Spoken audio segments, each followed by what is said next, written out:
Check podcasts. The Bread and Butter Collective is a collection of hospitality professionals working together to help strengthen our industry to build strong culture, community, and sustainability. I'm Calen McNeil. And I'm Sam Jones. And this is the Bread and Butter Podcast.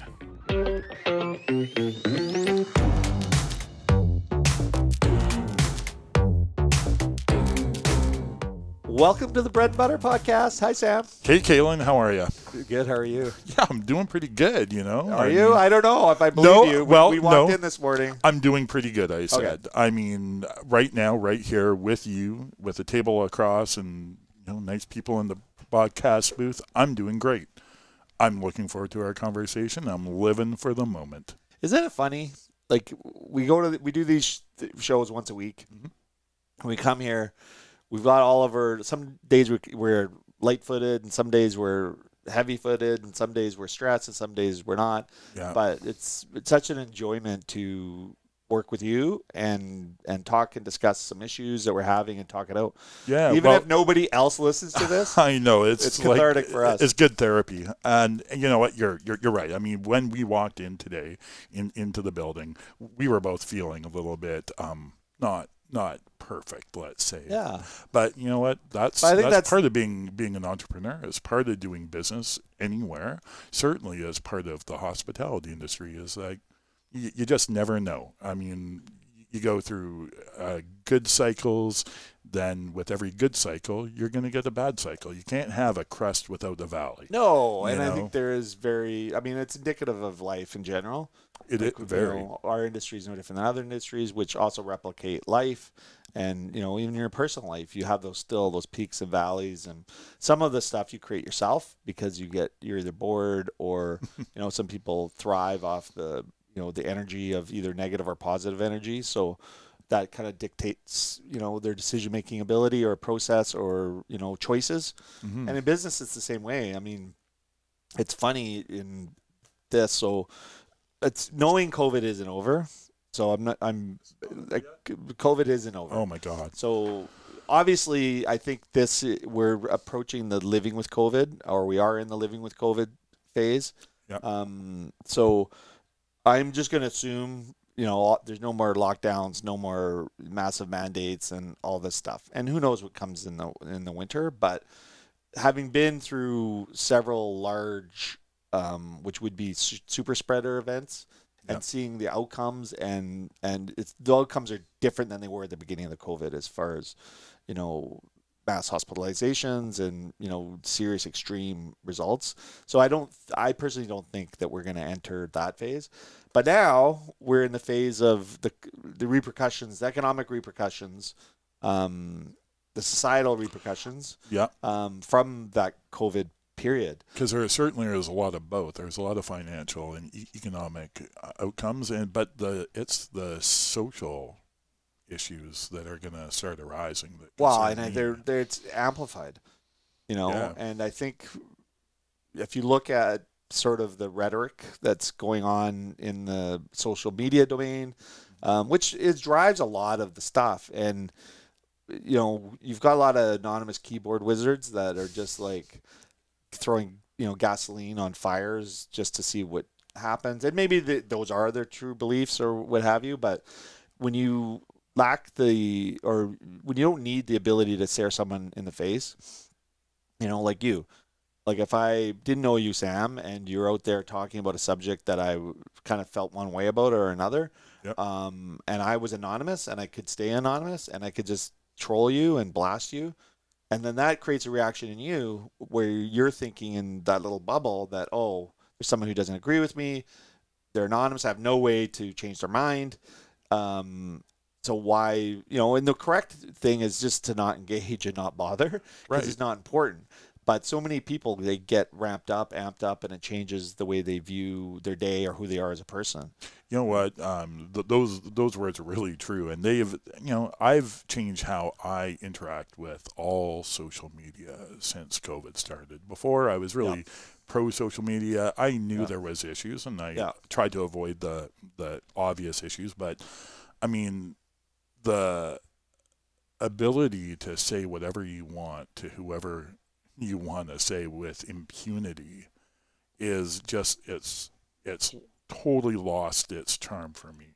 Oh, I saw at first, wow, what an interesting way to be able to express yourself. And then as more people express themselves however they wanted to, it really became obvious that this is not a good way for us all to get along. No, and it's not a good way to converse or dialogue.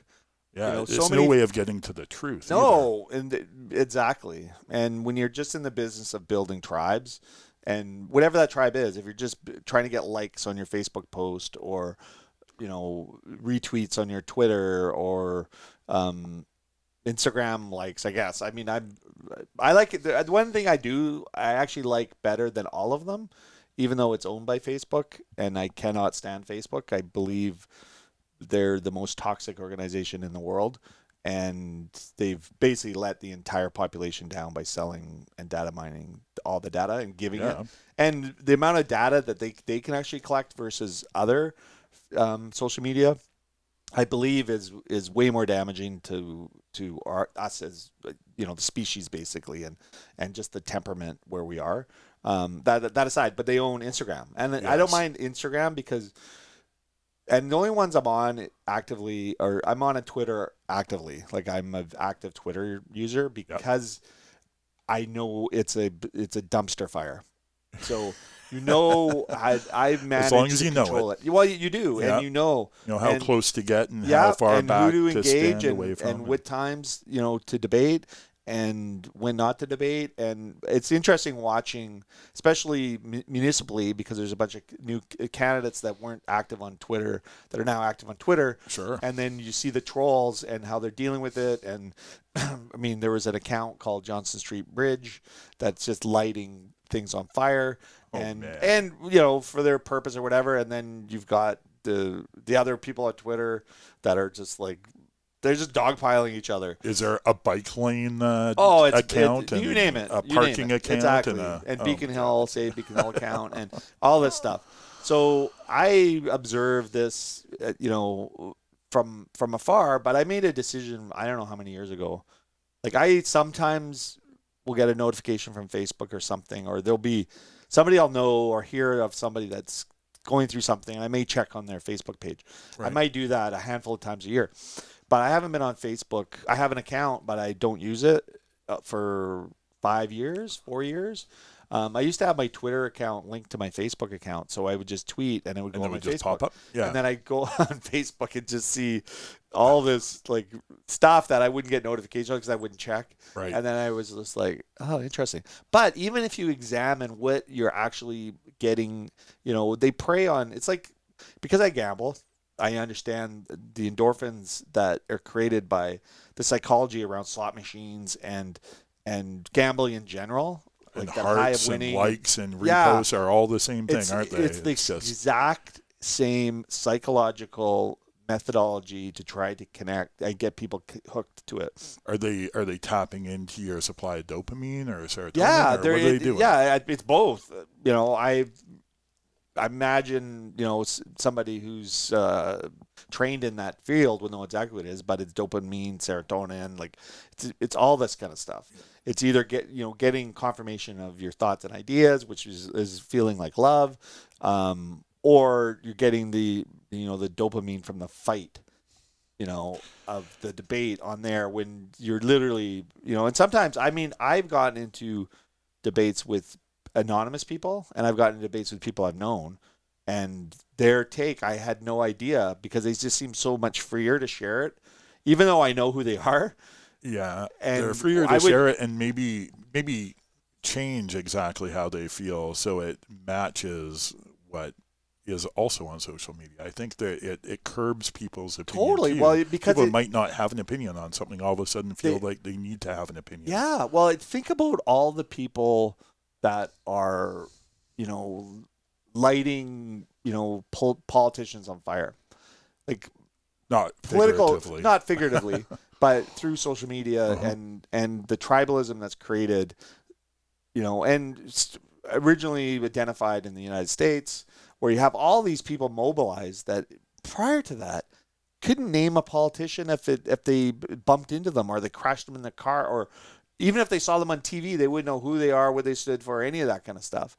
Because the people, by and large, weren't that active in the day-to-day. I think we've got the most politically opinionated populace around, I would say, right.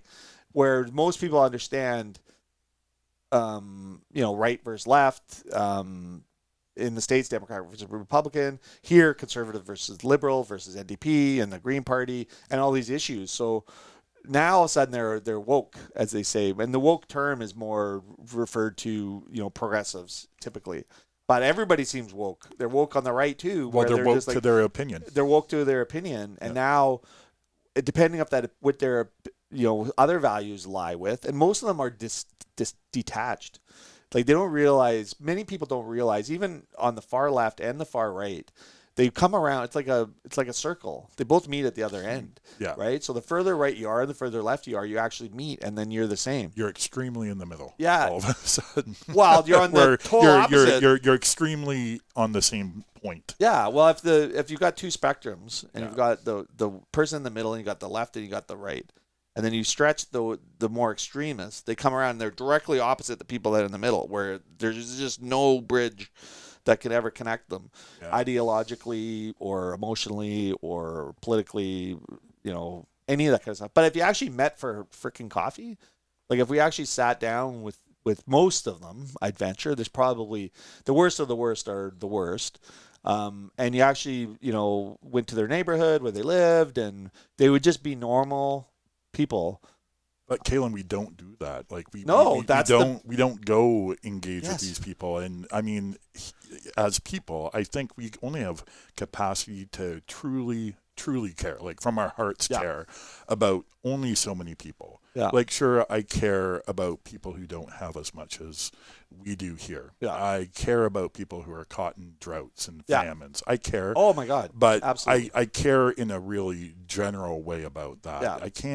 I can't because I'm human. I can't care specifically about the individual because, and this sounds crass, and I don't mean it to sound crass. I just mean it in terms of how can we have the capacity to care about every individual, but through social media, it feels like that's the point, is to care about every individual point of view. And we just can't do it. We're not built for that. And all of a sudden, we're exposed to all these individual points of view that normally we would never come across. And all of a sudden, it's bombarding our psyche. So what do? We compartmentalize it. And then, right? So we then attract to the more people that share our worldview. That tribalism. And then that tribalism takes a life of its own because all of it is manipulation. Yeah. Like anytime a politician, out of the blue mentions something that you're thinking, oh, I never really thought of that. They're creating a wedge issue. Yeah. Right. I wonder why to build their tribe. Like there's actually a methodology to what they're doing. And when sometimes it comes like, oh, this guy's blue, this guy's black. Like it's easy to say just the opposite of somebody. But when you actually manufacture issues that aren't real issues, or they're very creative on they always think if someone's making something on the left, the right will always say, oh, it's the worst thing ever. But if you actually look at it, and vice versa.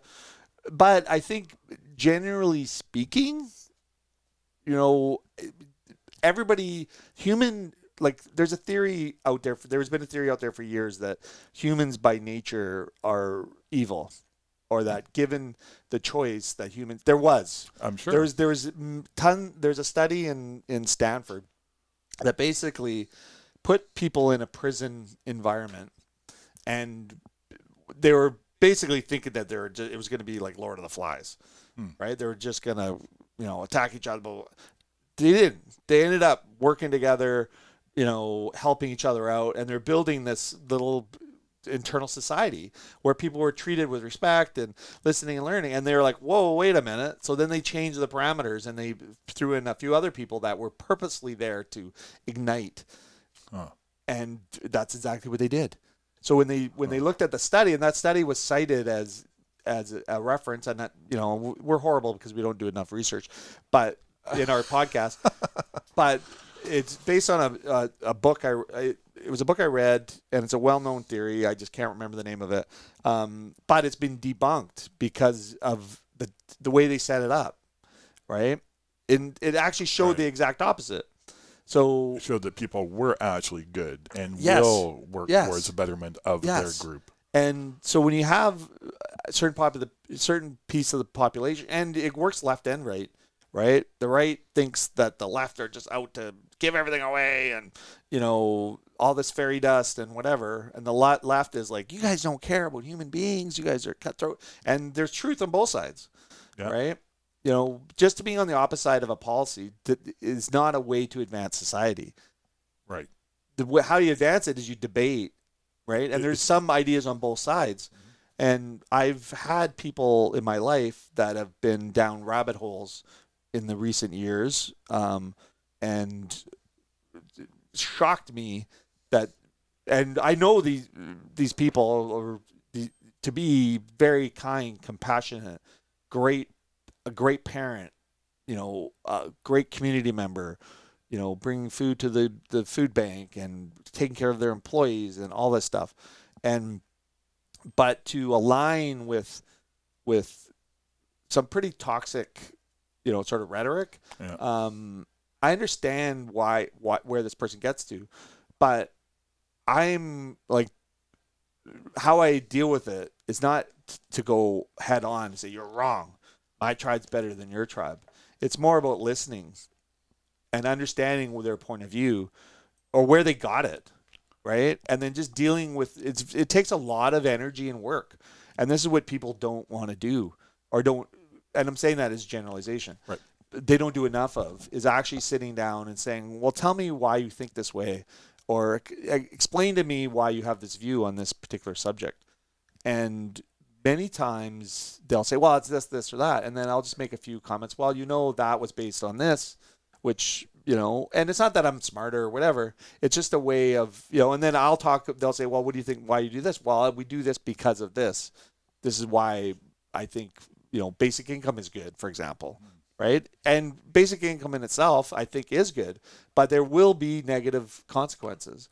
And there will be people to point them out. And there will be people to point them out. And not to see the positive. And if you have no connection to the human being of it, I would imagine it's the same, you know, in this, I challenged myself to read a bunch of books a few years ago.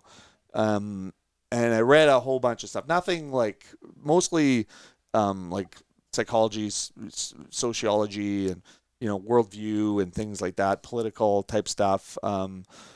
And this other book that I read talked about how in war, way less people die of actual direct conflict than incidental accidents. And, you know, like a lot of people die when a bomb hits, of course, but that's so disconnected.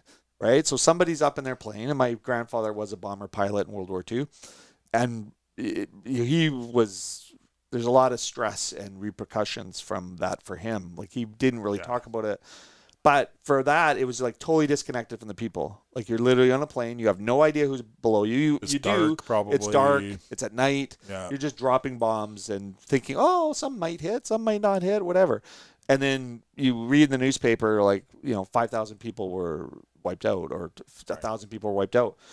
A lot of people died in war that way, but when they actually looked, even in the Civil War, you know, when they examined, you know, how people died, most of the bullets that people were firing were above people's heads. Many of the bullets, I'm sure, and some of the guns they found were never fired.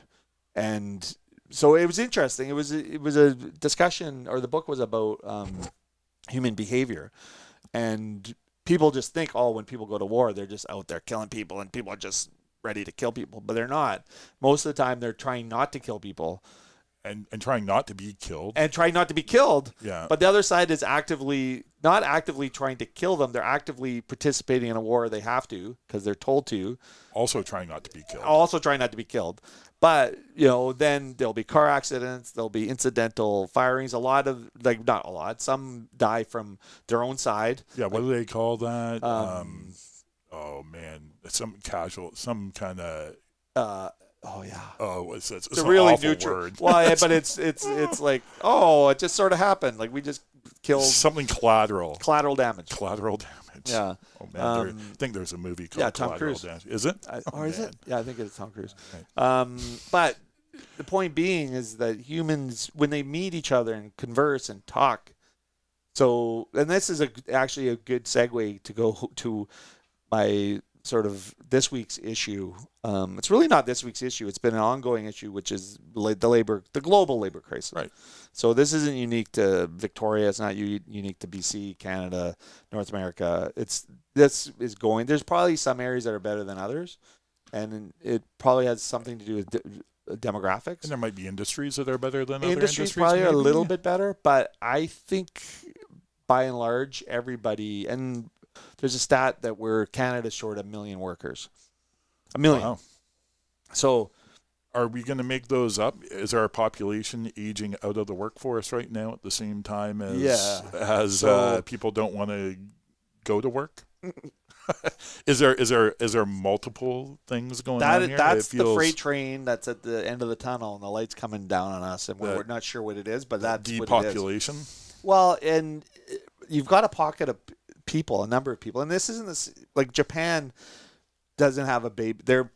I think their population is probably some of the youngest it's been in a long time because their population is shrinking right now. But their aged population, like the baby boom issue, is is by and large is a very North American, also European issue. Yeah. Not so much, and we also have a different outlook on how we take care of our elders too. So there's a societal. I heard something that may or may not be a good indication of where a country is at, but it was funny. Is you can tell when a country is depopulating as soon as the old age depends outsell the Pampers. Yeah, interesting. So when old people depend undergarments are outselling children's undergarments, that's when you know your country's in trouble. Wow. And Japan hit that 10 years ago. Yeah. See, and so we're probably 10 years away from that. So there is a generation, like a 20-year gap, which is basically a generation apart. Yeah. So if we were smart, we'd look at Japan and try to learn from what their experience was and how they, and it's probably not. It's probably related that their economic output or outcomes or whatever. There's probably a lot to learn from what's going to come for us as people age. The other issue is it's not only the jobs they're doing, it's the fact that there's a big pool of money that they've earned in that period. So they, arguably are the richest group of people in the world ever, right? Wow. Based on it's tough, but based inflation adjusted or whatever, they're sitting on property values that were unheard of before. Sure. And all those things. So now you've got these people, and then so now their children.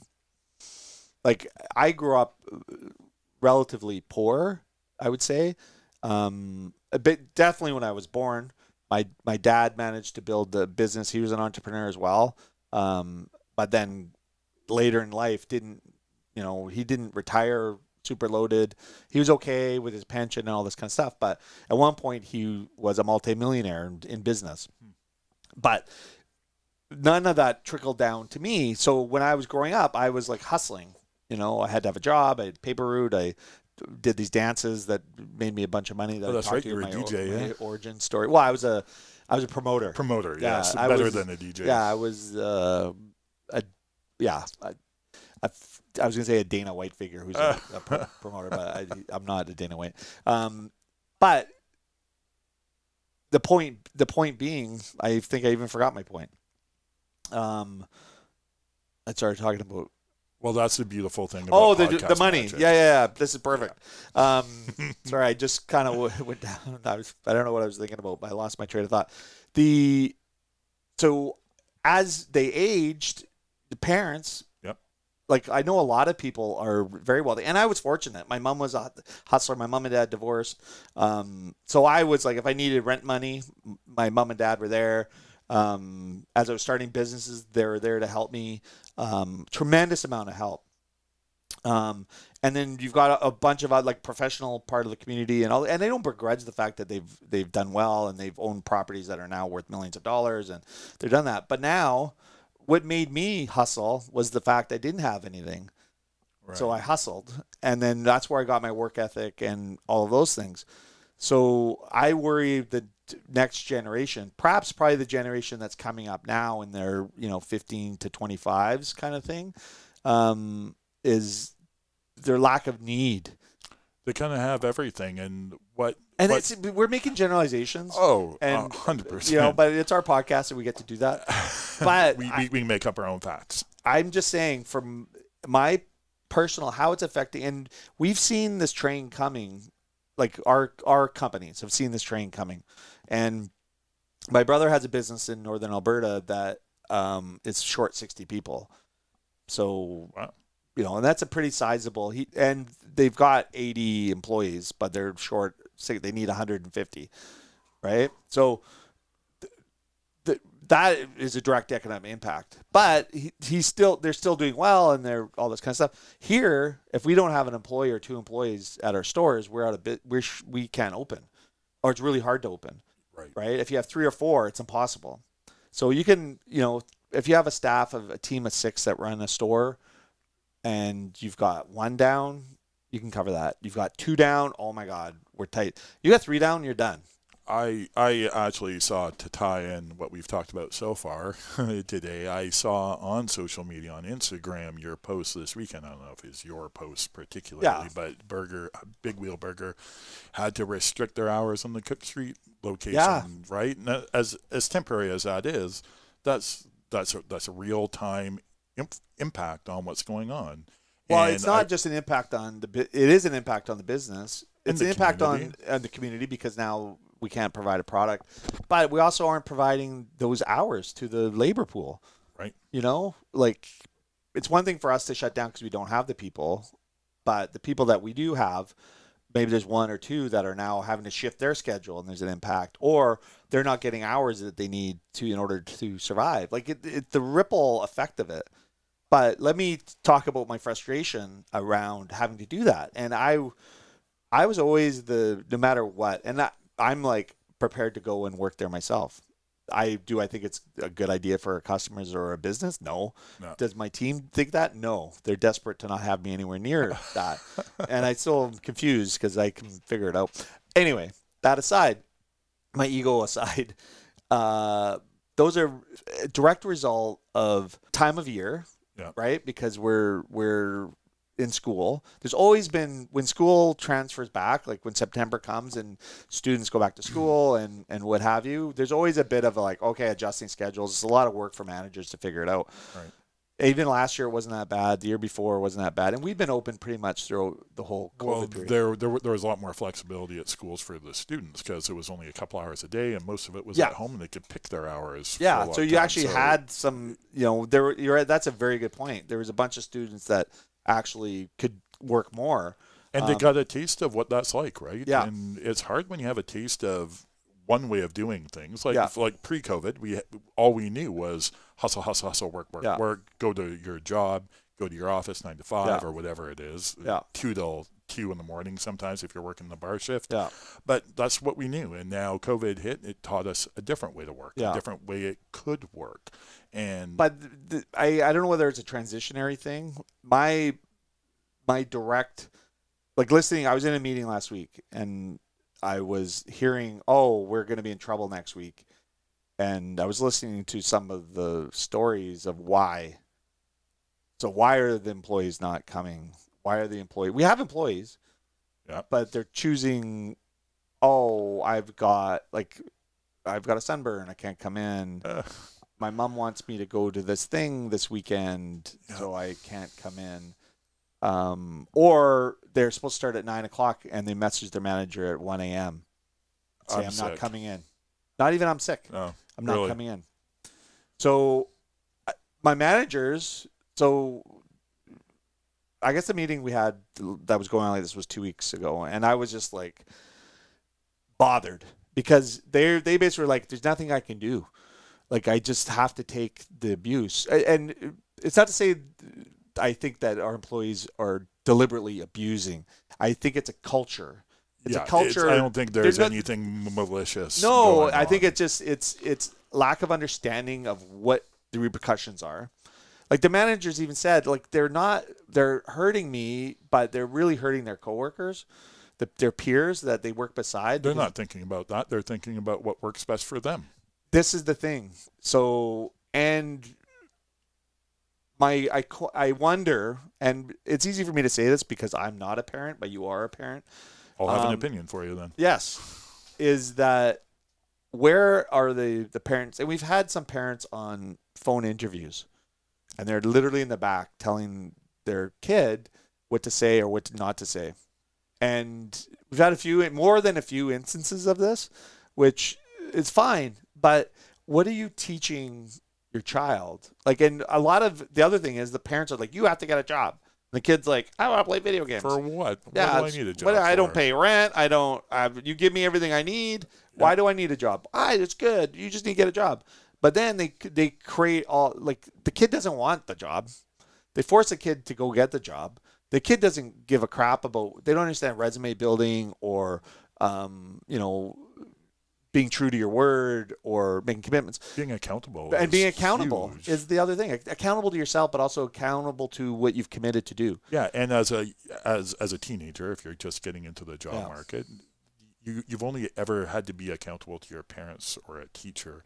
You barely had to be accountable to your own self yet. Yeah. So that first job really teaches you lots about who to be accountable to, yourself. Yeah. Being really important. I think we're in an age right now where everyone talks about being accountable to themselves. Yeah. And I think that that's coming off as more important than being accountable to other people. Yeah. And as an owner of a business, I work really hard to work things out so that I'm good, so that when I'm good, I can be there for other people. And I'm torn between how some of my employees are feeling that they need to do the same kind of thing. They need to figure out what's best for them so that they can be best at their job or best for their little tribe of people. Yeah. Right? So I find it hard to justify getting mad at people who are now looking out for themselves as being really important, to have their mental health and to be calm and collective and well rested and healthy. I think that is really important. It can't be overlooked. But I think when we talk about people in the job market these days, we forget that, well, they're looking out for themselves. And is that really wrong? It's not really wrong, but they need to do more than that. They need to look out for themselves so that they can be good for other people. And maybe they're forgetting that next part. I think that's a great point, and I'm glad you brought it up, because I'm a huge advocate and supporter for work-life balance, and that's great. But I'm also a really big supporter of when you say you're going to do something, that you actually do it. And when you commit to working a shift, or you commit to, okay, I'm good for, and this happened with a few summer students where they committed, I'll be good until like this day in the end of August or the beginning of September. And then 2 weeks prior to that, they're like, I've got to go to this, or I've got to do that. I don't begrudge that they want to have a summer, but then listen, when you start the job, don't make that commitment. Yeah. Because everything that they committed to is what we're basing all of our decision making on. And our manager setting schedules, and they're getting other coworkers to work, and they're doing all that. If they said, yeah, the middle of August, I'm AWOL, I maybe will show up, maybe I won't show up. Great. We would have planned for that. That's happening to me right as we speak in this podcast room. We've got a new cook, and just got hired. He's working out pretty good, but all of a sudden he's like, remember when you hired me, I said I was going away camping. And it's like, well, can you not? It's like, well, it's paid for and I want to go. So it's like, okay, go ahead. But then on the Monday today, calls in 13 minutes before a shift. I can't make it. It's like, he's still camping. Yeah, he's still camping. Yeah. I mean, I want to think he's still camping, or he's sunburned, or he's hungover, or he's just tired from camping, which I understand all those things, but I don't get why you don't just put your responsibilities first and get your ass to work. Or with 100%. So on the extreme side, get your ass to work. Yeah. On the other side, let us know a week before, 2 days before, a day before even, so you can actually get psychologically prepared and or find coverage and or change your hours so that customers aren't completely let down. All those things. And in a not even a vacuum, but in the principle of it is it's horrible. It's a horrible message, that somebody somehow this person learned this behavior somehow or thinks it's okay. Like I remember, well, I won't say where I was, but I remember coming out to the sunlight at 6 a.m. and knowing I needed to work at 8. And guess what I did? I was at work at 8. Yeah. And I just did. It was horrible, but you know what? The odds of me doing that again, I don't think I did it again. Oh man, right? that was my entire teenage and 20s. Yeah, doing that. No sleep and work. The consequences back then just seemed different because it just wasn't like. I don't know. I would have felt horrible. Like I would have had to have been in a car accident to not show up to work, or something, or somebody, a medical emergency or a death in the family or something for me not to go to work. So I think now, I'm sunburned, I'm this, or I just don't want to come in. Yeah, that's the other. I just don't want to come in. I need a break. I need a break. I had a rough weekend, or I had a rough week. Something happened. And I just need to deal with it. And I get all that. Like I get it, and I want to be supportive. We're very supportive in the employers. Yes, I'm offering 10 free paid sick days, twice the provincial limit. Yeah, which is insane. And we're both paying our staff well, and I want to be there and be supportive for all these new needs. I agree. Because I find them new needs. There are new needs in new situations and adapting to, but I also want to figure out, okay, what's the right path for us? Well, we came at it from a different, our path, you're right, being hit by a car barely stops you from going work. Yeah. I remember when I used to work 30 years ago at the Rebar, maybe 30 years ago. Holy cow. And I got smoked by a car on my bike going into work to do brunch. And brunch was really important. Yeah. Brunch was I was a key member of it. Yeah. It was go time. And I went anywhere. My leg crushed and bleeding. And Audrey sent me home. She's like, what are you doing here? I'm like, I'm working. Because I have to work because you need me. It's like, well, And that level of commitment is wrong. Those are the paths that we grew up on, right? Yes. And so the path is so clearly different now. Yeah. And but the fundamentals is what has me concerned, because it's a different generation, but that's not enough to say that our generation was wrong. I think it's wrong for you to have gone into work when you got hit by your car. Sure. That's wrong. Me going into work because I was hungover, come on, get your ass to work. Right? But where has it come from? What is the root causes of the acceptability of not just one or two? We're talking a lot of people, and not all of them. We have some great staff, and it's not just excluded to the younger generation people. There's people in their 20s and 30s and late 30s that exhibit some behaviors like this, but mostly in that sort of the kind of the latest generation that are about to enter the workforce, and just that willingness just to and I don't know if it's because we're in the service industry or whatnot. I don't specifically think it is. I think it's a I'm interested in what the reasons why. Is it because the parents didn't instill this on them, or they don't need to work financially, but their parents are making them work because that just seems like the right thing to do? It is, but it's not the right thing to do if that person doesn't want to be there. It's not the right thing to do if they don't have the skills and understanding of what that commitment is, right? So if they don't come with those tools in their tool chest, how effective are they? And why are they putting anybody through it? Don't force your child to go to work if they don't want to do it or don't have to do it. Find a different way. Well, right?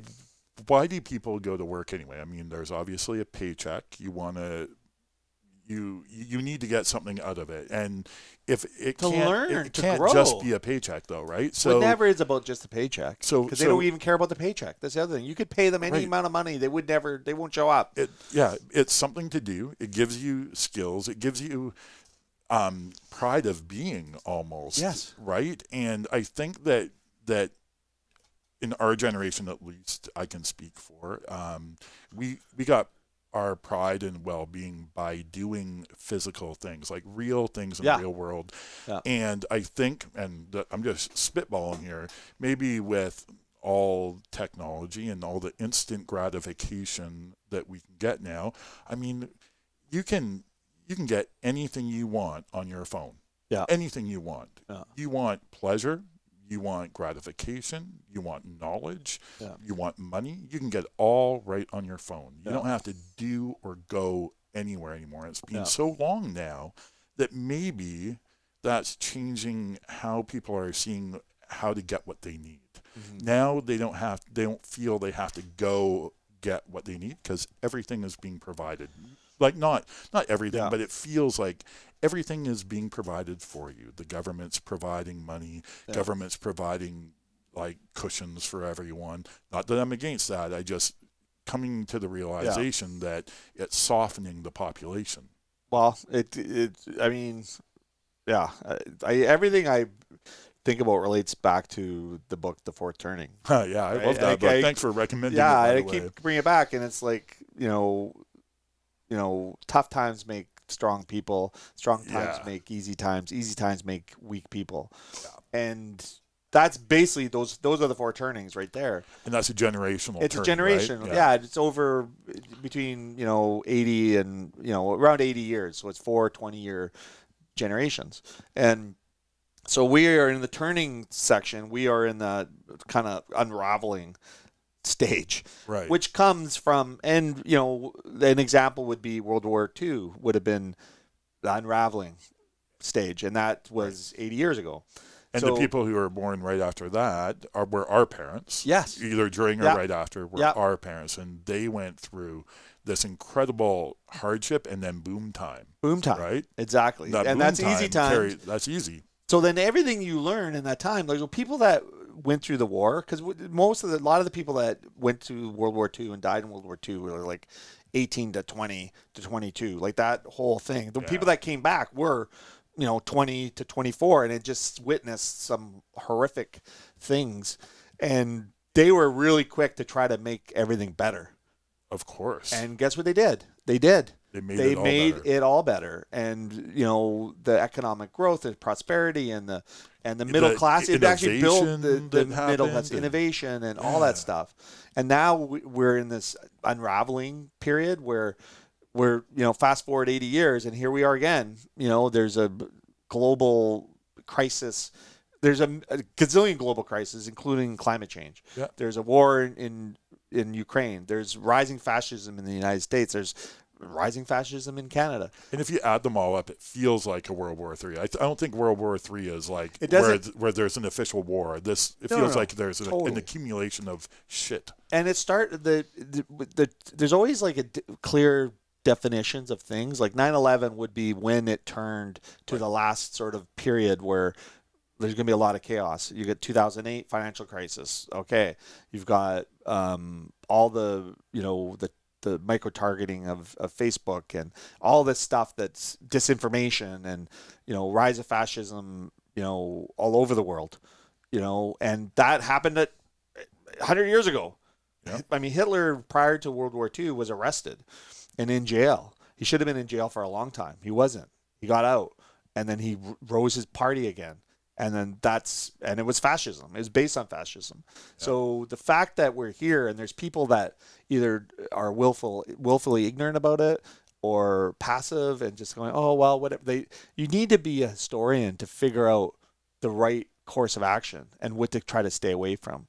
And if you're part of a group that is kind of like banning books and isolating stuff and, putting, changing laws to that negatively impact women or, people of color or, LGBTQ community, and using that as it's not right, it's against God's rules or whatever, all this stuff, all that breeds is this negativity and this fascism that was already here.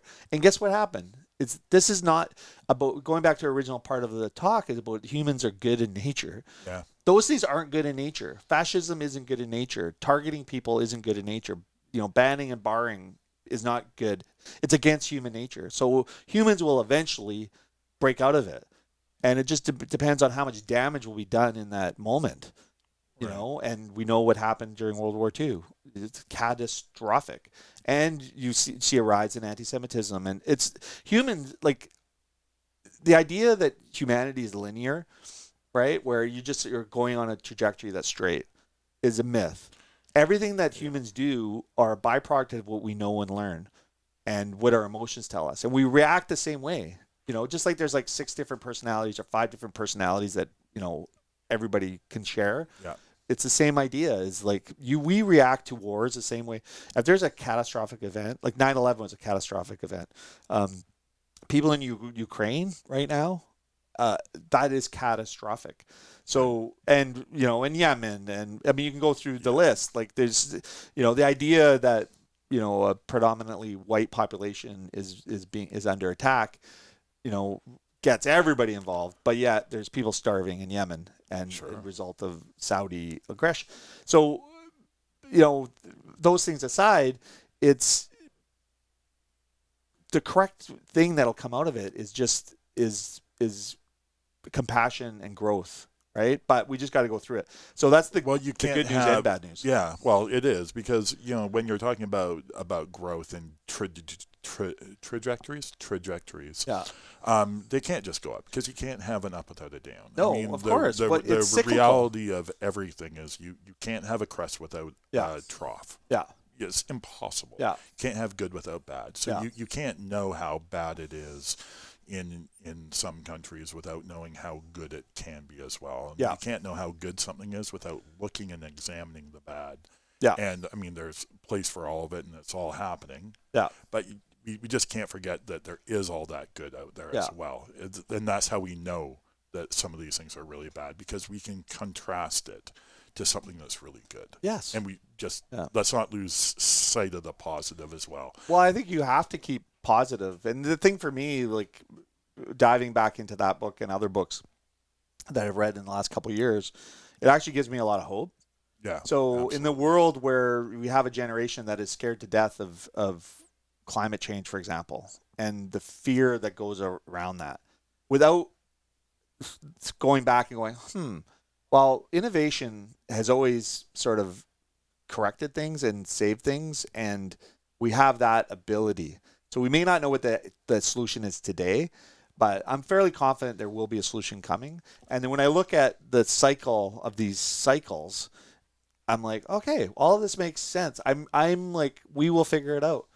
Like nobody has the exact answer, but there's a bunch of answers that are out there already. Like there's nuclear, you've still got wind, you've got solar, you've got hydrogen, you still have natural gas. Like there's a lot of things that I think bacteria, microscopic things are going to be the real thing. That's a whole other topic. And absolutely. But I mean, all these things are all threats, and we deal with them. And every generation has its cross to bear. So if you were born like probably my mom, I guess our parents maybe, like my mom, I think was born in 47, so after the war. Yep. So majority of her upbringing, she's now 75. So she's still going to be alive when I don't think the worst has happened yet, unfortunately. Like or maybe it has, or the climax hasn't happened. It might not be worse, just more things. It depends on what the climax is. The climax might be what worst means to you. Yeah, it might be the climax might be, U.S. abandoning democracy and going to fascism. It might be the change of the U.S. currency as the central standard bearer. Yeah, which right. I don't see happening, but it could be. It could be. It could be catastrophic. Who knows what's in Putin's plans as far as what he's doing over there. I won't even tell you this reporting I read that was just like talking about a planning of a like a life-threatening event, right? Which there was issues around the nuclear plant in Ukraine. Sure. So they're they're very current. Yeah. Right now. So depending on what happened, like it could be something big. And I'm not sitting here predicting, and this is really not the point of what we're talking about, but it's an interesting No, we discussion. can't find the employees to wash our dishes. Yeah, exactly. We've got much smaller, yet they're as prominent problems in our mind on a day-to-day basis. Well, and okay, so now, all of that. Right? Like, is that not true? So we've got all this meta crap out there in the world causing us meta stress. Like this is causing us stress too. Like it's all in the background stress, but it's right? just background stress, which is kind of like when I went in for knee surgery and I learned about this background infusion. So they basically just set up a background infusion of morphine, and it's just like a little steady drip. So when I think of like the steady drip, the background infusion for us is just all this effing noise. Yeah. And it's the rhetoric, and it's the social media, and it's the toxicity, and it's the culture wars, and it's the this and that. And then we're dealing with, okay, how do we get a freaking burger out? How do we get a freaking coffee out? And how do we get our employee just to tell us?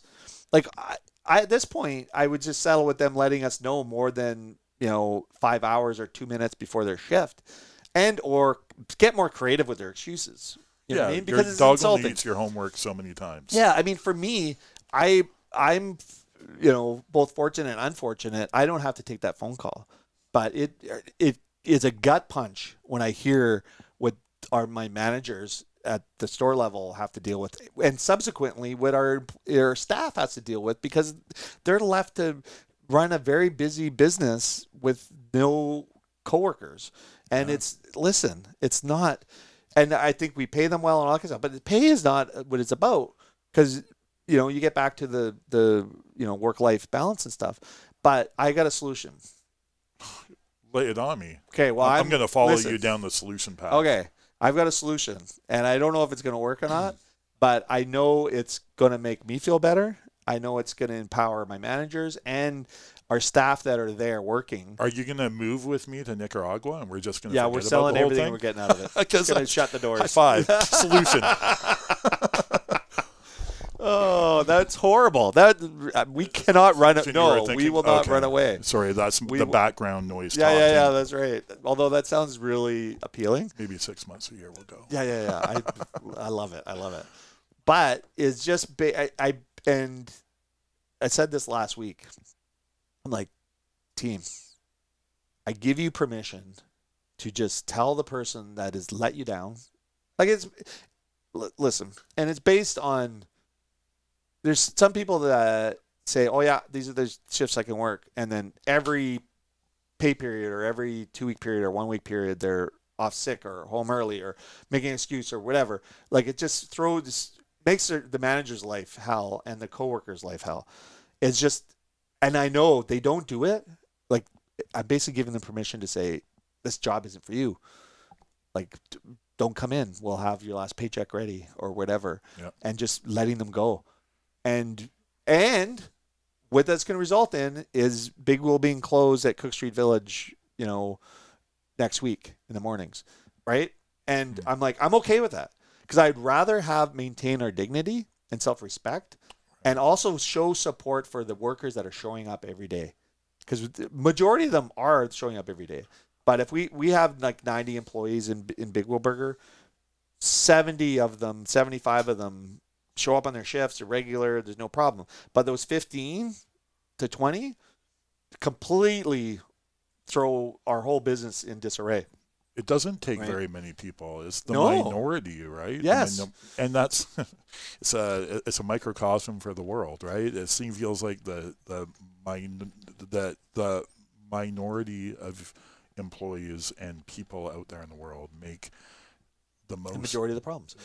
But I mean, that's in life in general. It is. You know what I mean? Like, and you spend so much time working on such a little part of your business, and I'm fortunate enough I weight things well, so I don't let that stuff, like the temporary stuff, it doesn't bother me. Even when like managers and my senior leadership team are like, oh, this blah, blah, blah. I'm like, guys, don't spend 90% on a 5% problem of your time. right? Spend 15% of your time on that problem and then move on to the other things that are not only more enjoyable, they're actually making your business run better. You know, like those, like, and that's where I'm at with these people. Like when it comes to them, they're spending 90% of their time on 10% of the staff. And it's turning their whole life upside down. When I'm like, how good would it feel when they call you up and say, I don't feel like coming in today, to say, okay, this will be your last day of employment with us. Good luck. Yeah. Have fun. Everything will be here all tidy, all wrapped up in a little bow for you. Yeah. Please come in or we'll mail it to you. Yeah, exactly. Your ROE will be on the system. We'll email you your final paycheck.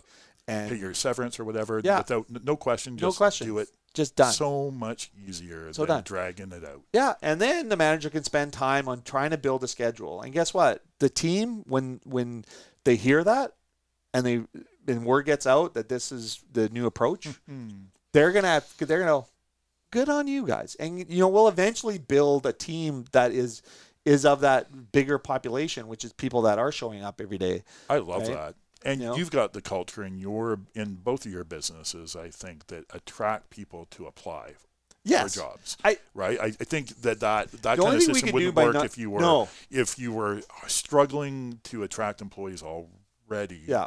That might be difficult. It still might be the right thing to do. But I mean, and it's the one thing I've never done is worried about, like, if I think it's a good idea, I'm going to try it.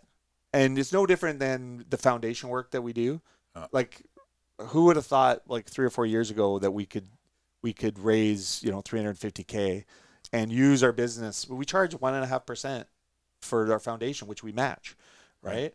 So we're all in this together, and that's the sort of approach we take.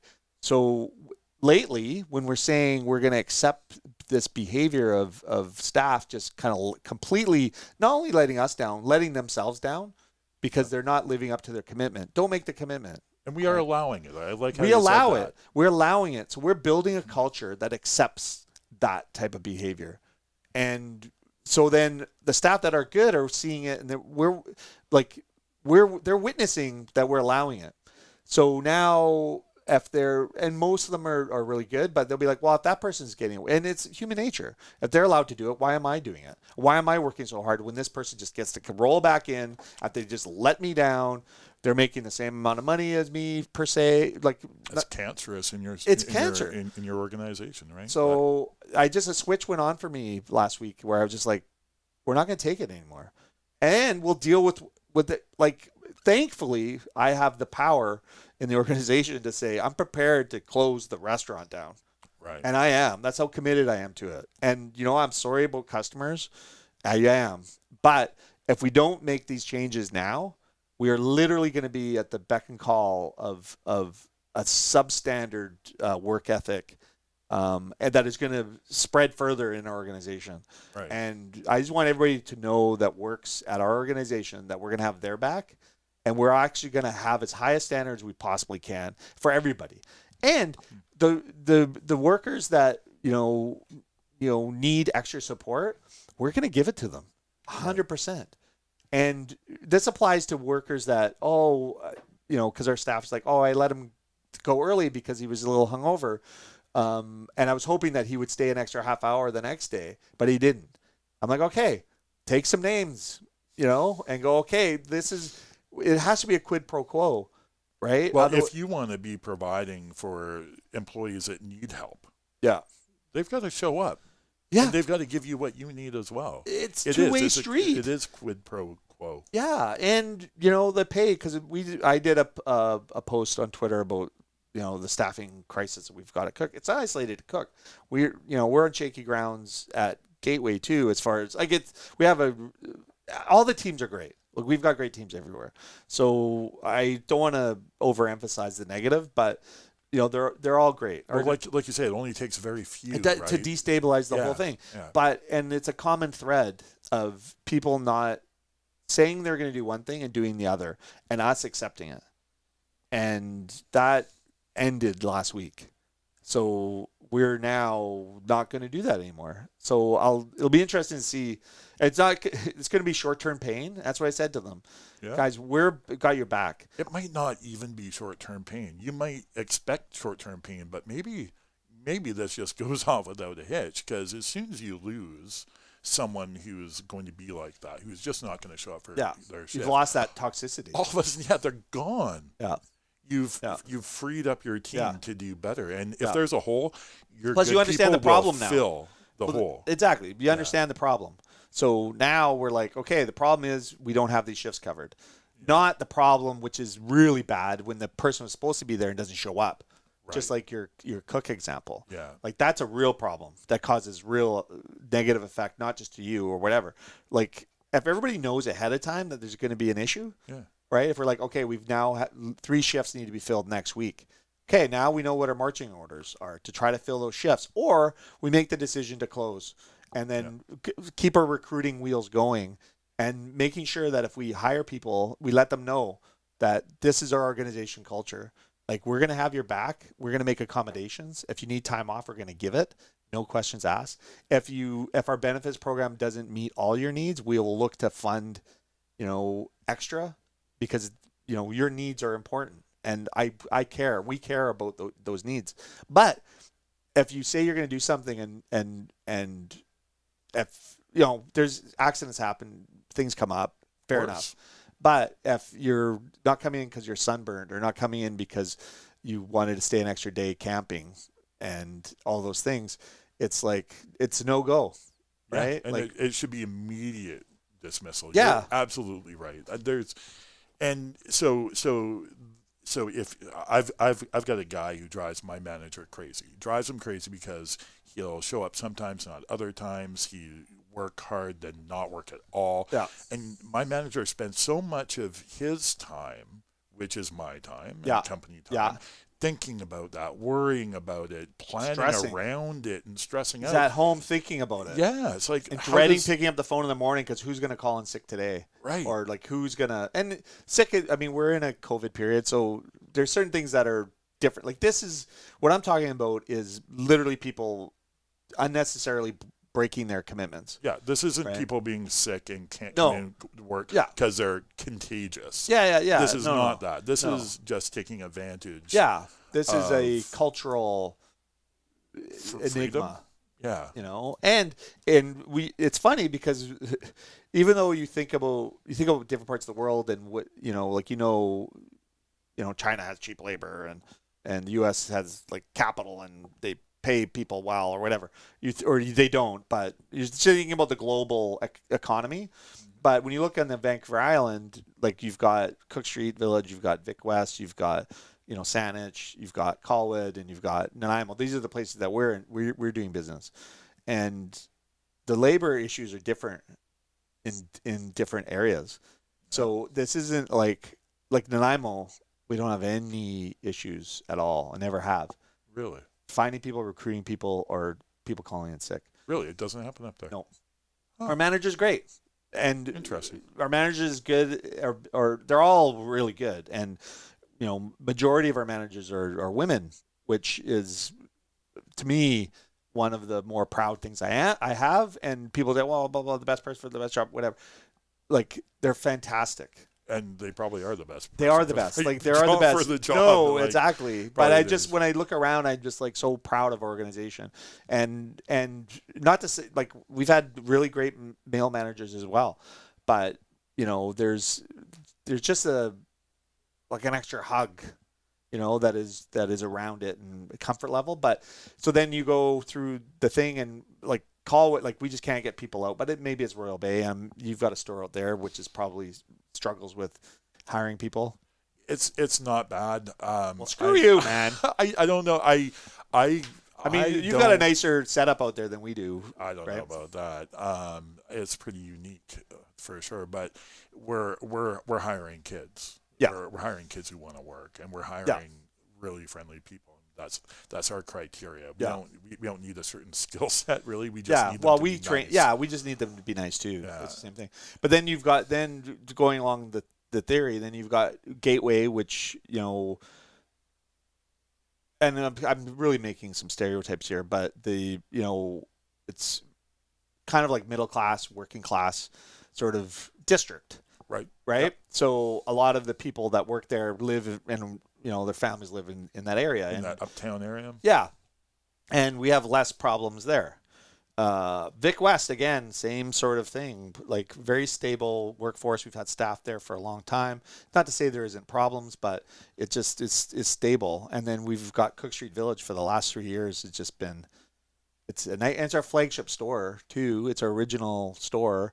And I don't know whether and a lot of the people that work in Cook Street live in that area. And, I would venture to say well above upper middle class area. I'm going to say their parents probably are well to do. I don't know. If they're able to afford to live around Cook Street Village, they've been blessed somehow. For sure. And I don't begrudge any of them. Whether it's their lot in life or what. Yeah. It doesn't matter. It's just about the issues are a lot at our Cook Street store, which, and again, I'm making some big assumptions here, but there's a lot of privilege and a lot of assumptions with that privilege gives you to not show up to work or to let your manager down or to just not give a or I guess you just don't need to. It's not as important to you because you're not worried about your food or your roof over your head. If you don't need that job or if you don't have that job, it's okay. But I'm like, can a parent? You're a parent. Like, can you? Like, you've instilled really good work ethic in your kids, and I have. And they're right at the they're a little bit at the older end of that spectrum. If you say it's 18 to 24 or whatever, right? Well, I've got a 13-year-old, and a 20-year-old, and a 23-year-old, and so he was 23. Oh, I thought he was 25. No, he just looks good for his age. But listen. Or it looks older for Peter, his age. Peter worked for us for I don't know how many years at Zambries. Yeah. And amazing. Like amazing. And you know what though? I struggle with this because I know my kids aren't going to listen to this, so this is easy for me to say. We never forced them to do any real chores at home. Yeah. We never did like chore days or anything like that. And we always encouraged them to have fun and to do what they needed to do to feel good. And we encourage that. And I see that in other people as poor work ethic, but my kids came out of that and they still don't do chores at home, but man, do they work hard when they go to work. This is such a microcosm because it really you know what I mean. But so you basically they see how I work when I go to work, and they see when I come. So you've home, led by example. But I mean, hope. even then, I'm thinking that I'd like to think that the other parents, that I mean, every child has a parent. So I always link things to upbringing or whatever, but is that because I'm getting older, I'm 51, I'm like going to be this old curmudgeon, those kids are raised so poorly back when I was... Well, you know what, I think kids are being raised just as they are, and the world is throwing whatever shit it's throwing at them. I think the mental health issue, like we never had to deal with the mental health stuff that our generation. Our generation. No, the worst we had was coming out of Vietnam. But there was none embargo, but we were kids. We never affected us. We never heard about it. No. Like we were never deformed. But nowadays, people can just stumble on any kind of thread or any kind of stuff online, and then they're, immersed in it. And the stress of. And, politicians are to blame too, like the stress of it all. Like, let's be solution-based, not alarmist-based, Right? It's the alarmist and that background noise. Yeah. That background itch, that irritation, that anxiety. Of the world ending, or the children not. It's just like, or no one's going to have food, or no one's going to be able to afford food, or no one can buy a home, or we're running out of land, or we're going to get blown up. Or the idea that any of this stuff in the last 150 years is unique is the lie, because it isn't. Just hearing about it. This is just our moment in time where we're dealing with these things. Go back 100 years. You can actually go back and see news articles that talking about. You would think it was today. Yeah, right. You're thinking it was today, but yet it was 100 years ago. Yeah. And this and that, and they were actually. I saw one interesting thing about I think it was 1912, an article. that was a clipping that was, microfished or whatever. So is that small fish used for bait? Yeah, it's where they keep old newspapers so you can actually bring it up. Yes. That was talking about CO2 and how it's linked to climate. Uh-huh. And I was like, wow, that's weird. So current. It's so current, right? And, obviously it's just one little thing, but... Is it current or is it timeless and we just talk about it once in a while? Yeah, or worry about it. Like I remember growing up, I guess the closest thing for us was greenhouse gases.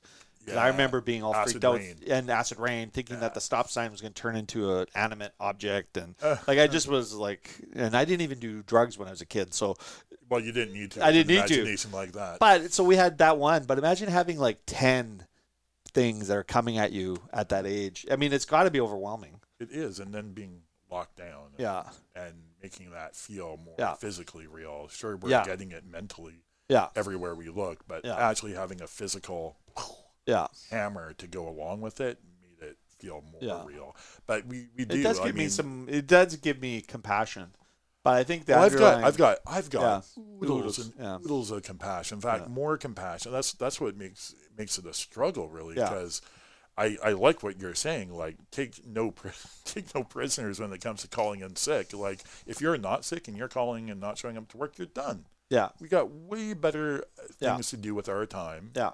And when I say ours, I mean our managers' time. Yeah, our managers' time, exactly. To deal with that kind of micro anxiety all the time. It just builds and builds and builds. Yeah.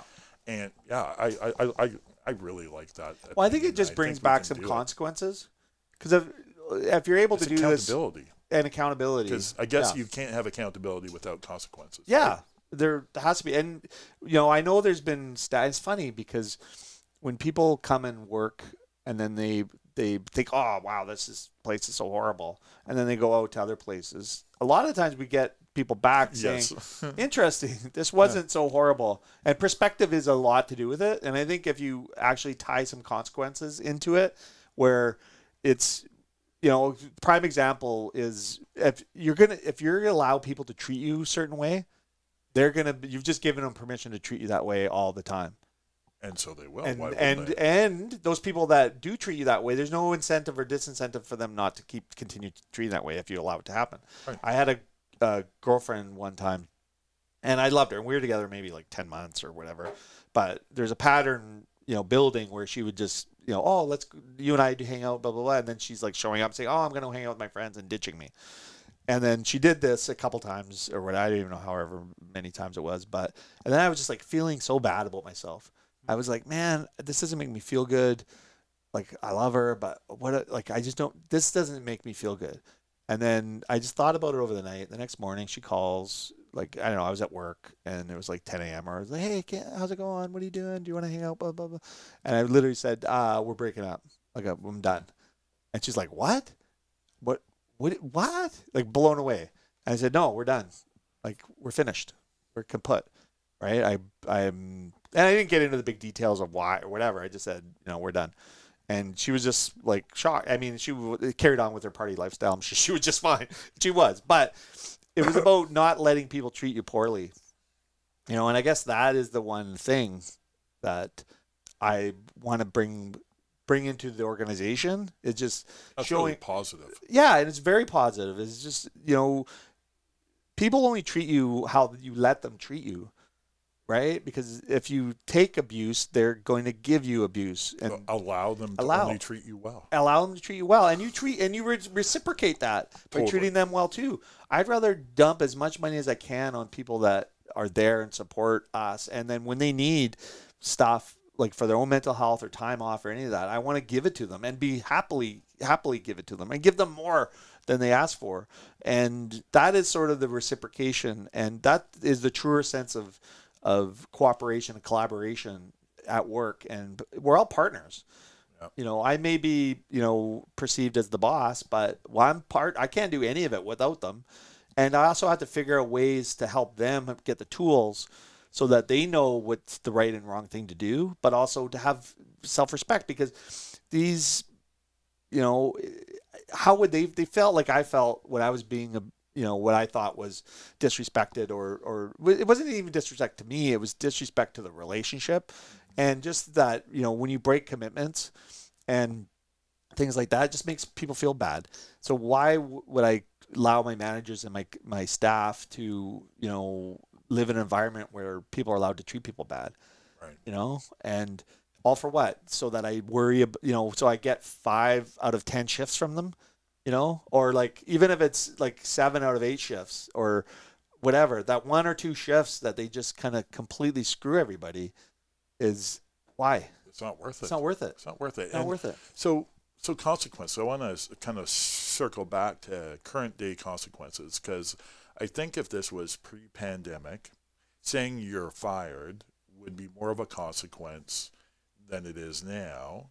And I'm wondering if consequence is really the word to use if someone lets you down or doesn't meet their commitments and you're like, okay, you no longer work here. Can they not, and I'm not arguing with your point because I really love it, but I'm trying to figure it out. Can they not just go down the street and get a job doing the same thing? Because everyone's looking for employees right now. You know what? That place down the street is welcome to that employee. And maybe that employee will have learned a lesson, and maybe it won't. But guess what they're going to do? They're going to be the landmine in their business, in that person's business, versus being the landmine in my business. Right. So we're they can get a job. Listen, they can get a job anywhere. Does it teach them anything? Does it teach them anything at that point? Is that a consequence, or is it? I mean, it is a consequence because it's something that's happening because of their actions. But I'm less worried. I'm less worried about making it a consequence, but I'm more focused on what we need as an organization to make us feel good, and in order to live by the words, live by our word. Right. Consequences don't need to be negative. The consequence of their action doesn't even have to influence them. They don't show up to work. Their consequence is, well, they no longer have an opportunity to not show up to work here. Yeah. But the consequence for you and your team is a really positive consequence. Totally. Like, you get the benefit of them not doing that to you again. Exactly. You get the benefit of looking for someone who's going to be better. And we get the benefit of showing to our team that we have their back, that we aren't going to be not acceptable. It's not acceptable to you guys. Yeah, and obviously, if you give us notice or any of that kind of stuff, it's just a decorum. It's just bringing it back to like the respect issue, and it's like the online stuff where they're able to just tweet their thoughts or message or berate people or troll people or whatever. This is a real life troll. It's trolling to say you're going to be somewhere, and then at 3 a.m. send a message when your manager's not going to get it. The managers work from 11 till, we're on a 4-day work week. So, they work 10-hour days, 4 days a week, and they get 3 days off, and they love it. Yeah. Right. And I'm so happy to be able to do that with them. Then they're literally maybe not waking up till 9:30. Their 9 o'clock opener is not there. And their phone's blown up. And who wants to wake up to that? Right? And so I don't care what they do. And you know what? That employee, I don't really, most of the time, you're not going to change someone's behavior. So say they're 18, 19, 20, 21.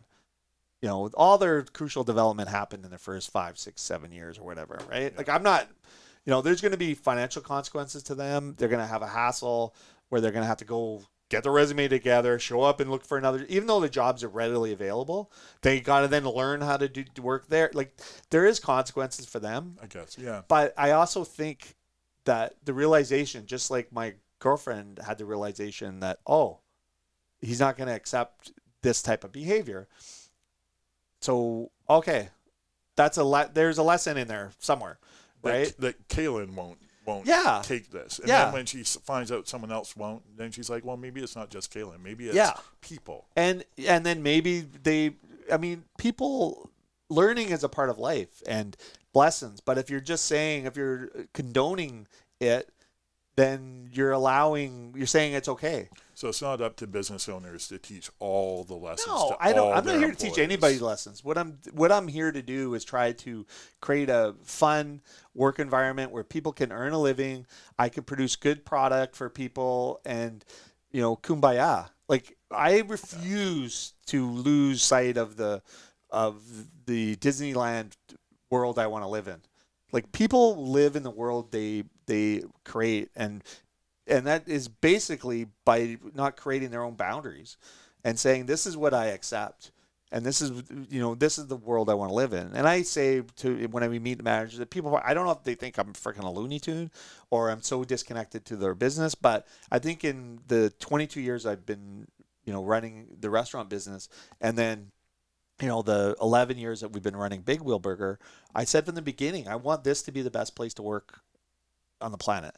And my mission is not just about doing burgers. I want to try to build back community, and even if it's not direct economic benefit to me, I don't care. And I'm still in this experiment stage.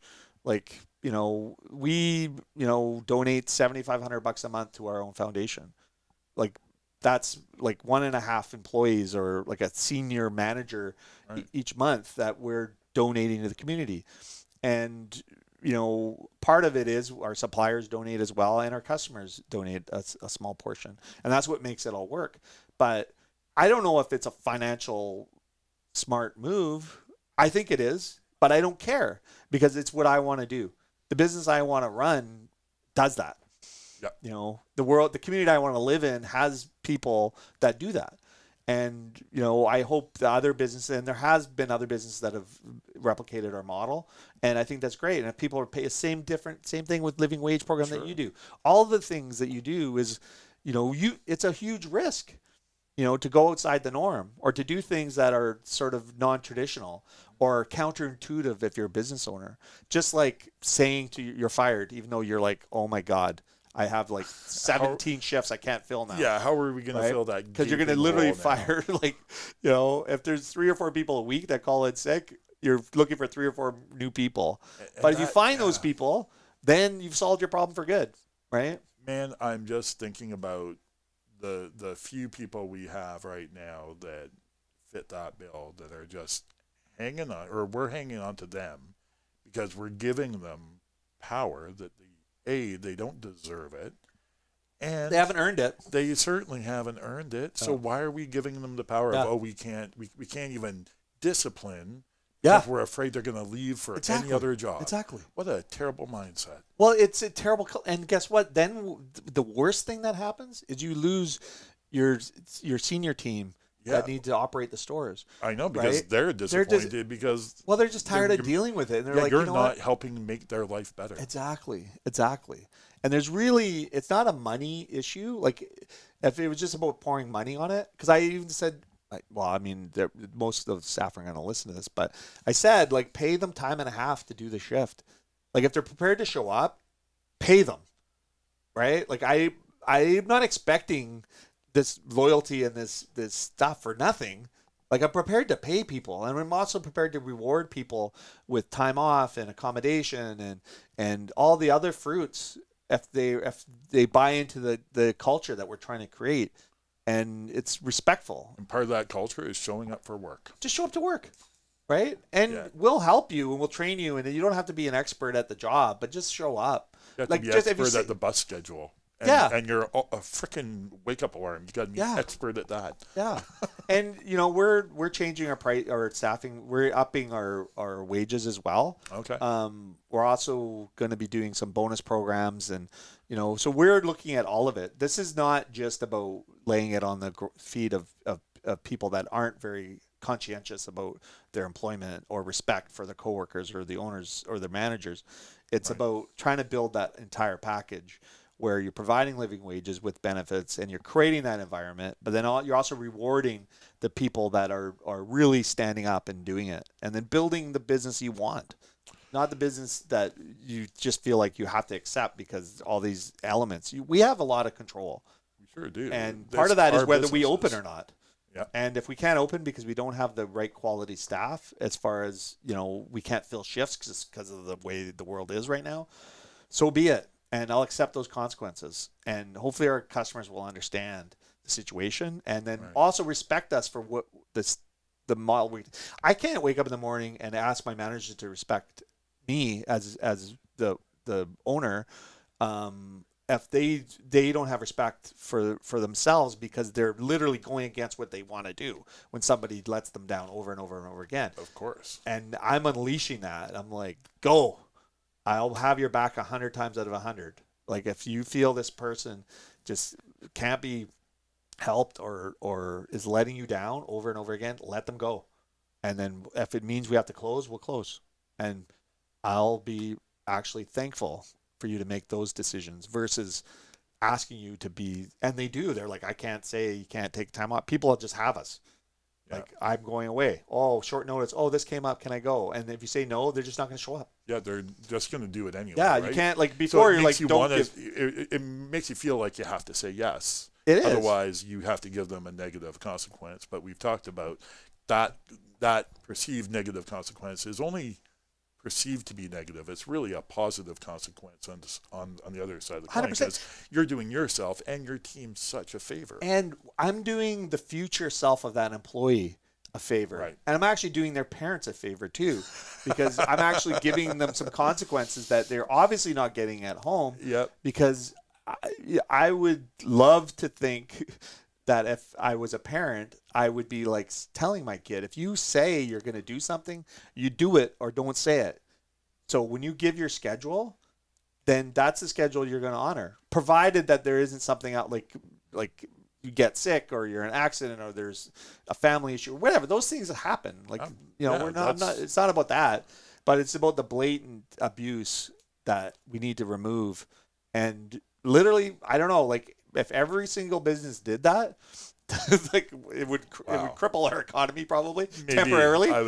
But it would also send a message, because then that the people that are cycling through, they maybe get the hint that, like you've got, like, back in the day we used to resume build, and now it's just like no one seems to give a crap about letting people down or getting references or any of that kind of stuff. People barely show up for interviews. Yeah. Oh, they don't. They just will just not show up for an interview. They'll get the job and won't show up.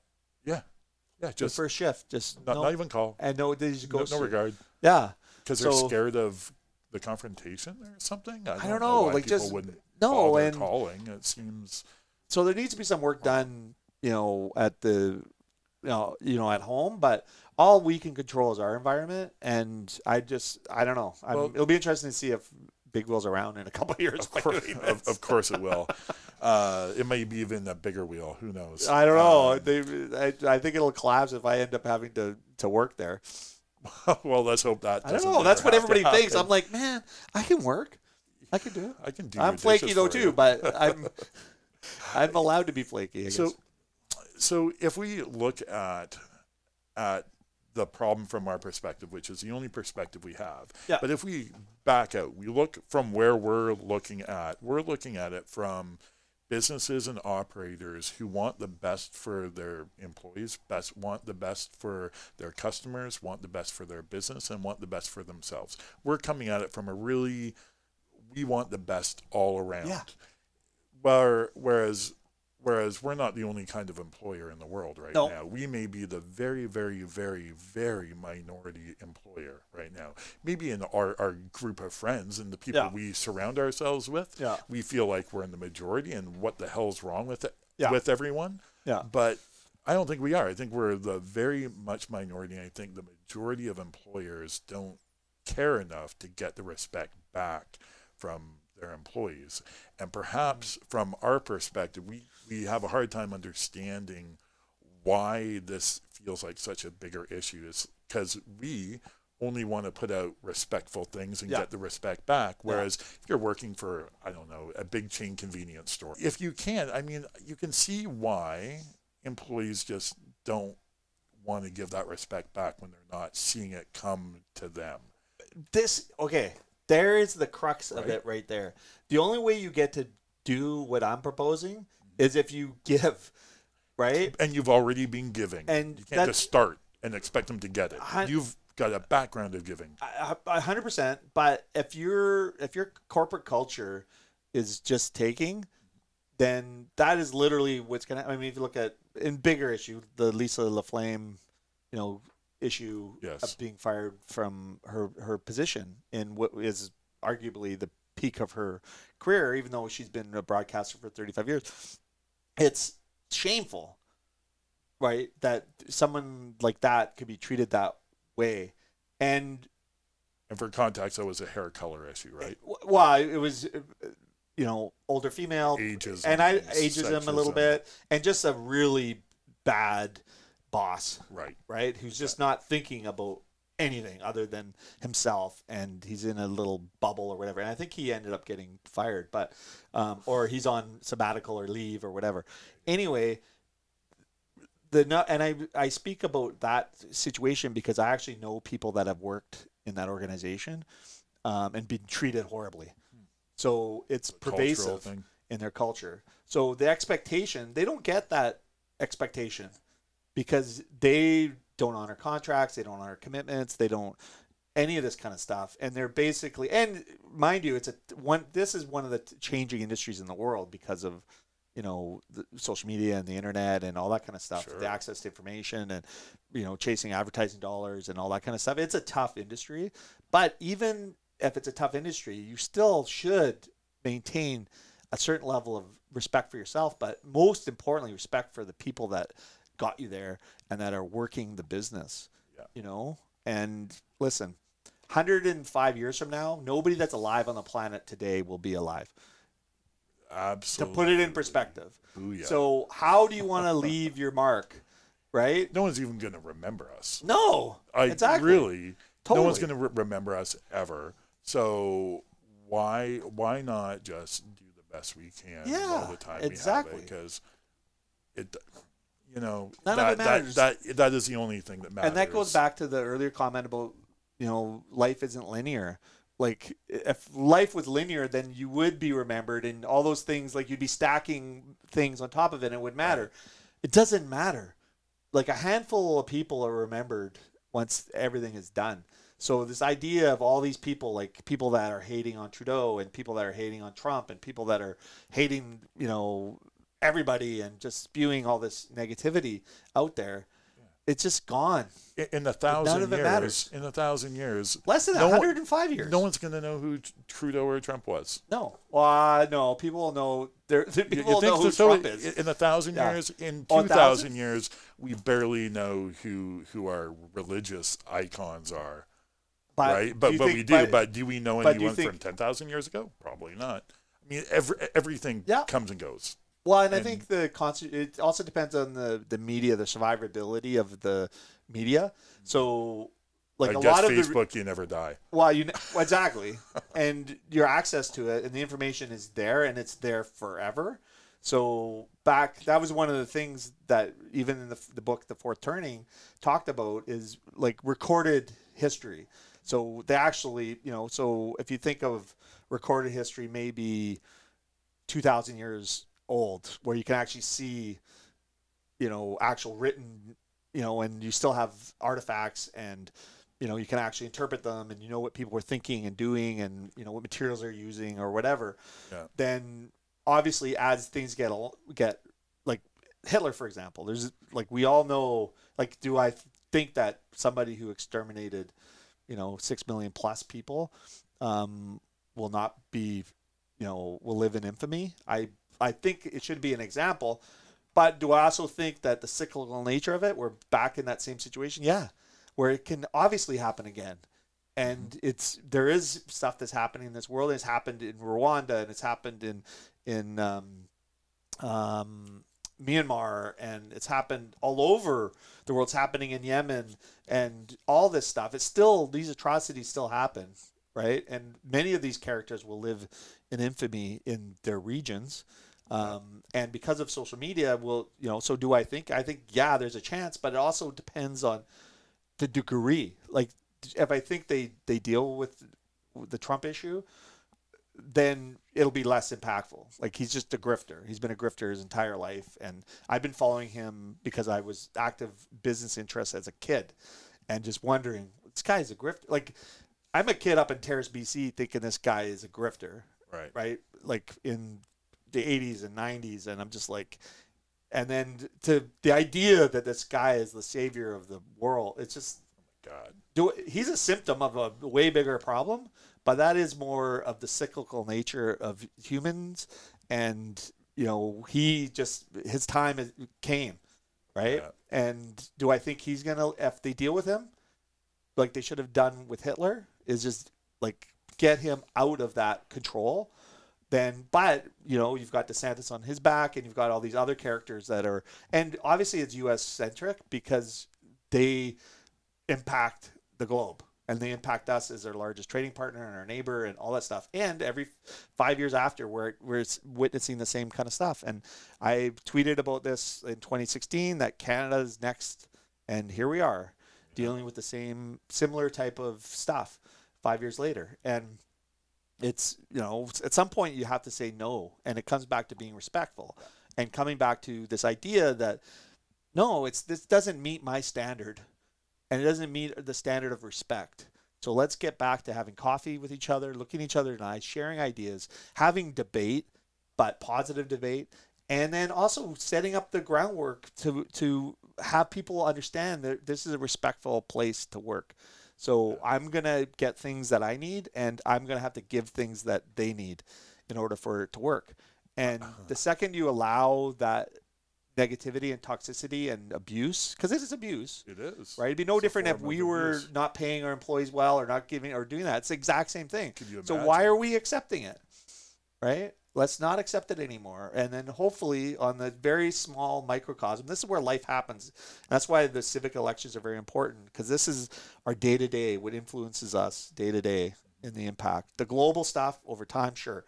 But in the community, focus on where you live is, to me, how we kind of build back in a way that we can be respectful. And then when, at the end, when everything comes back to normal again, when we do become respectful and our leaders actually lead, right? Because this is a leadership quality. It isn't like a philosophy, right? It's just about, leading, right? And standing up for what's right. Whether you're the prime minister of a country or the owner of a restaurant. Exactly. You're still leading. Totally. Or a parent of a family. Yeah. Right? It starts, you've got to be the catalyst. Yeah, that's right. You've got to be the one who's doing the right thing so that you can expect it to be returned. Exactly. You can't expect other people just to step up. No, or do the right thing. You can hope that they do, but when they do, you can reward them. But really, you've got to set the standard. You've got to set the bar. You've got to inspire others to do better. Hold it. Yeah, hold the line.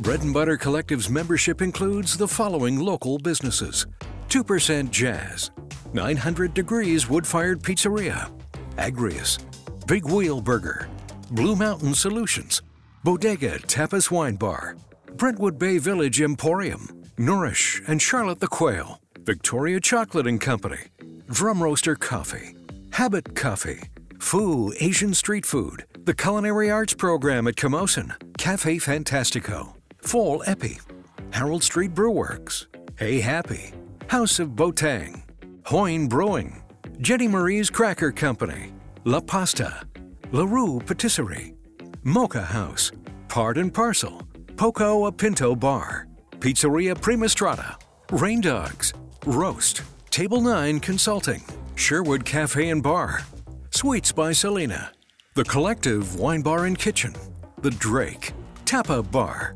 Taco Stand Al Pastor, Toque, The Whole Beast, The Wienery, and Zambries. To hear more from the Bread and Butter Collective, go to checknews.ca/podcasts on Check Plus, or find us on your favorite podcasting platform.